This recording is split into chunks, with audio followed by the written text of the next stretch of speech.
Hey there, it's me, your autoimmune friend. How's it going? Happy New Year, first of all. So a few years ago, I decided that I was going to go head on and face this big scary thing in my life, aka the autoimmune disease, head on. And it was something that really, I don't even know, it was very transformative for me. The thing that really kicked it off for me was I went to I think it was a revival person. I think it was revival. I don't know. But I've already been kind of like, I want to do this, I want to do that, I really want to take this seriously, and it never happened. And when I went to the revival, first of all, I feel like my granny or somebody, because revival is giving old school church for sure. And they talked about the woman with the issue of blood. For one, always knew her story, thought it was kind of cool, but the past few years locked in. Okay, I love her. I love her faith. I love it all. It's beautiful. Just as well, no, that wasn't what he said. Anyway, besides the point. And I decided I wanted to go head on because why not? Why not go head on? Why not face this thing and see what happens? You can do more facing the big and scary thing than you can hiding from the big and scary thing. So I decided to give it a shot. On top of that, I also was breaking out in hives everywhere, and I had no choice but to cut out all the things that caused my triggers and flares. So I did that, and those 6 months where I was like all in were great. I learned a lot. There were a lot of things that I tried that really worked well for me, but over the past 3.5 years, I've learned so much.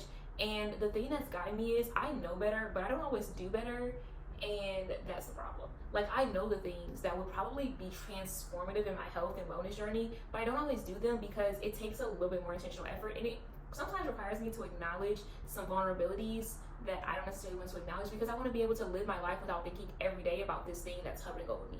So I sometimes ignore certain things. Sometimes I ignore things that I shouldn't eat. I ignore certain situations. I try not to show the vulnerability that this causes in my life by overdoing it in some capacity, in some ways. So here we are.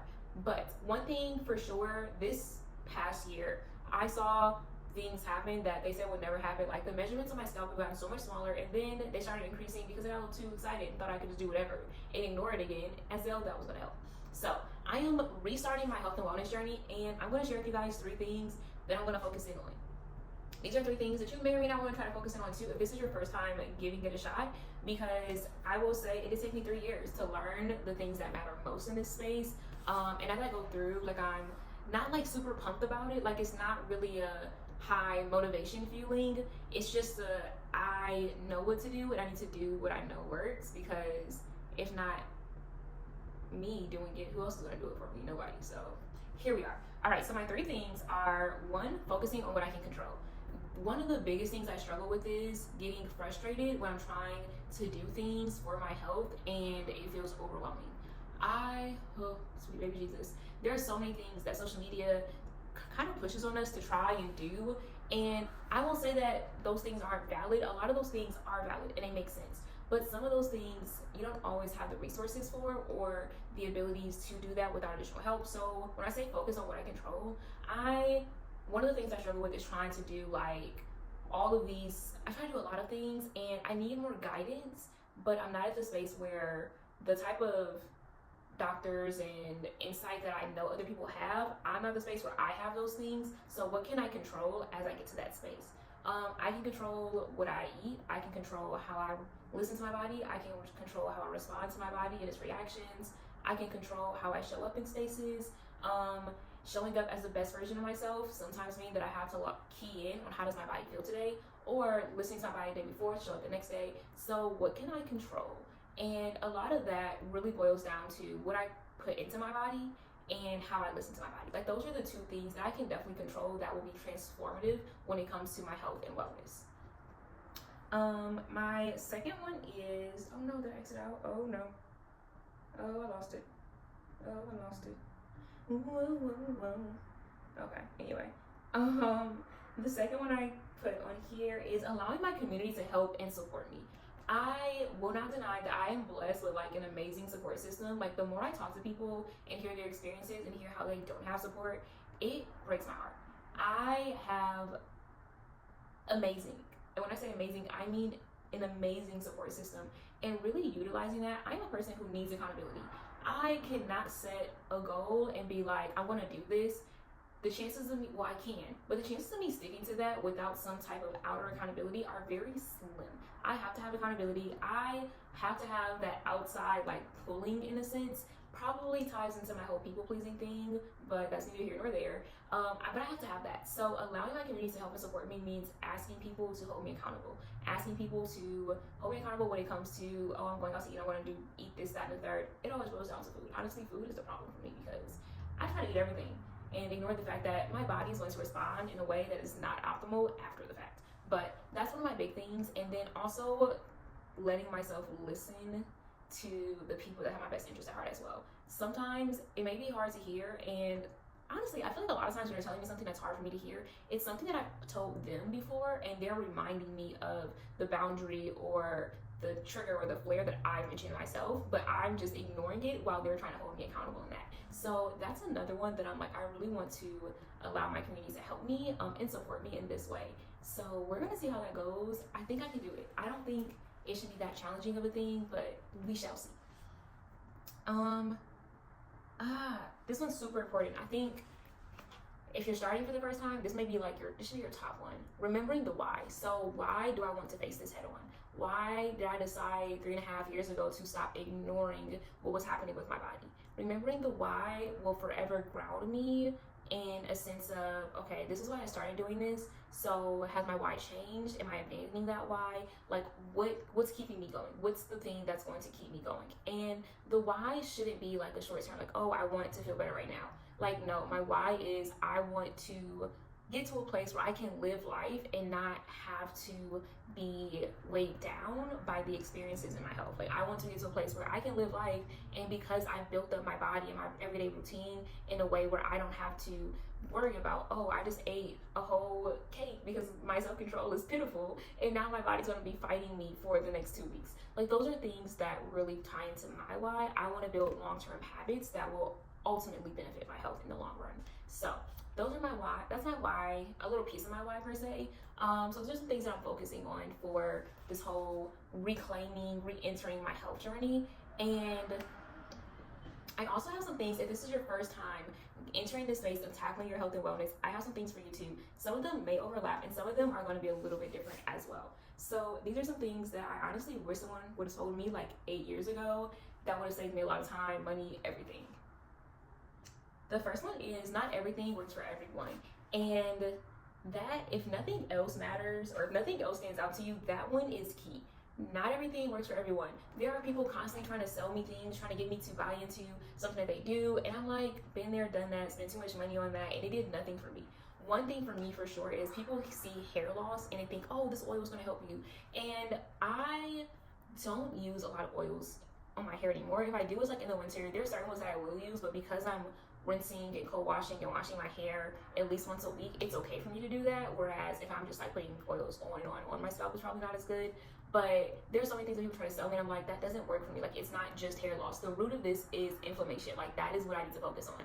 Not putting oils on my scalp or not doing, like, one of the things that I had to debate with my dermatologist for a while was they wanted me to do systematic things, and I was like, no, topicals only. And in the kindest way, which is why this particular physician I loved, she explained to me why the topicals may not have been working as well as the systematics. And I have some pushback sometimes when it comes to medications and treatment options, but I can respect when someone breaks something down for me in a way that makes sense. And understanding that because it's not just what I see on the outside that's affecting me, but what's happening on the inside as well. Like, there was something systematic that I needed to do to help calm down the inflammation, and that's fine. And I did that, and it actually helped. Whereas I didn't always see help with the topicals, but I know for other people the topicals help them. So not everything works for everybody. A 7-day clean eating cleanse may not work for you, but it works for me when I need to reset my body sometimes. Sometimes it's maybe taking all the supplements. That works for some people. It doesn't always work for me because I'm terrible at taking pills. So remembering that not everything works for everybody is super important, especially in acknowledging that our bodies are different. We don't take enough time to acknowledge that my body is not going to respond to things the way that your body does, and your body won't respond to things the way my body does. So, and that's with, aside from the whole health and wellness, that's with everything in life. Like, no one is the same. We are all created uniquely and differently. While there are some broad spectrum things, there is no one size fits all thing at all. So everything works differently for everybody. Write that down. Get it tattooed on your forehead so you never forget it. Treat the cause, not the symptom. Okay, so I just talked about that a little bit.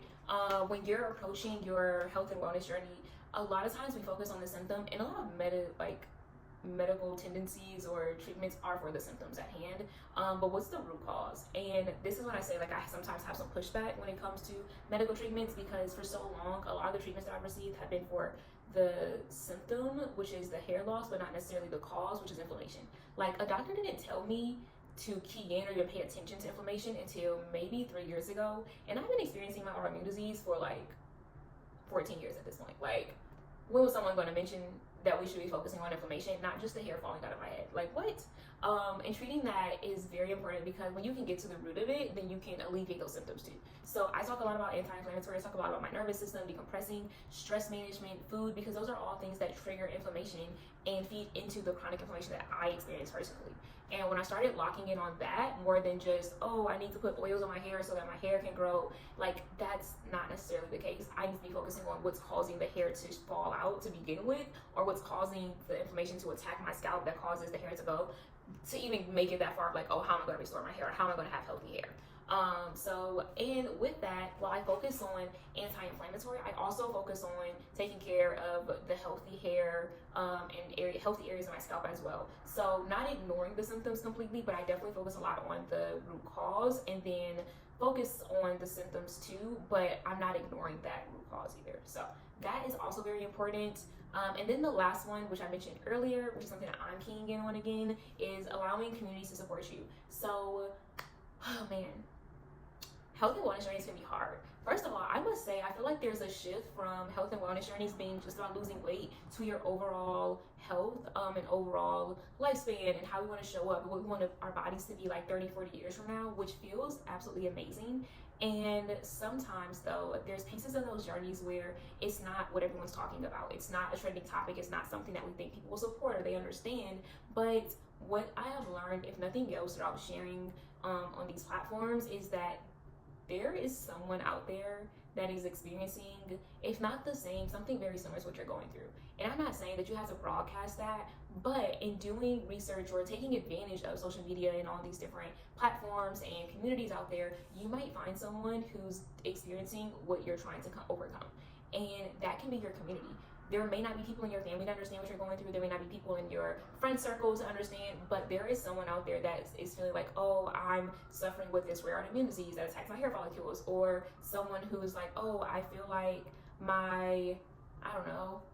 I'm constantly trying to eat better and I can never get on top of it. Like, what you can find that space, I feel like, out there somewhere. And it's not always a guarantee, but even if it's something similar, something that's like it's not a linear relation, but it's some type of relation to what you're experiencing, I definitely feel like it's a lot more things out there than we realize. And that's okay to find. Like, the support doesn't always have to be from those around us, and you don't even always have to connect with those people. Now, it's great sometimes because it also lets them know that they're not alone, but just seeing that and feeling represented in that, or seen by whatever they're sharing or contributing in that space, could also be your support system. So I would say finding a support system too, just to help you stay accountable, make you feel seen, make you feel heard, to be acknowledged, all of those things as well. So it feels very cliche for this to be like at the beginning of the year, but it also feels a little on par, because I mean, why not? If not when, how? Like, not now, when? I don't know. There's an expression like that somewhere, somehow, some way, but we know what I mean. So I am trying my best. I'm going to start off with a consistency challenge, and I really challenge myself to be consistent in the areas that I need to really lock in and make sure that I am doing my best. And I'm not even trying to force it, which is why I say I'm not like overly like excited, like, oh, I'm so motivated, oh, I'm gonna do this, oh, I'm gonna do that. Like, I am trying to be very casual about this, because I don't want to be upset if I fall off. I don't want to be upset if I don't do all the things right, if I get overwhelmed, or I feel like I can't handle it. I want it to be at a pace that is sustainable. So I'm excited to see how this approach goes for me, because I've never approached it like this. But I think that there's going to be I think it's going to be beneficial. So we're going to see what happens. But I really want to know if you are starting, recommitting, re-entering your wellness and health journey. What is that? What are you locking in on? What are you keying in on? Let me know. This is your community too. We're going to support each other. And honestly, when I know that like people are there with me, it holds me a little bit more accountable. So let me know in the comments what you're locking in on, and we're going to do this together. I'm going to try to vlog and take you guys along with me to see how it goes. But if you don't know, I'm a terrible vlogger, so we're going to see what happens. But we are recommitting. We're not going to do too much. We're going to go in. We're going to try to go all in, but we're not going to stress ourselves out if we don't fully we want to fully commit. If we don't do it right every single day, we're going to give ourselves grace, because grace gives peace. So I'm not going to do too much, but it's going to be just fine. All right, let me know in the comments what you're locking in on, how you're reentering your health and wellness journey, and I can't wait to chat more with you guys.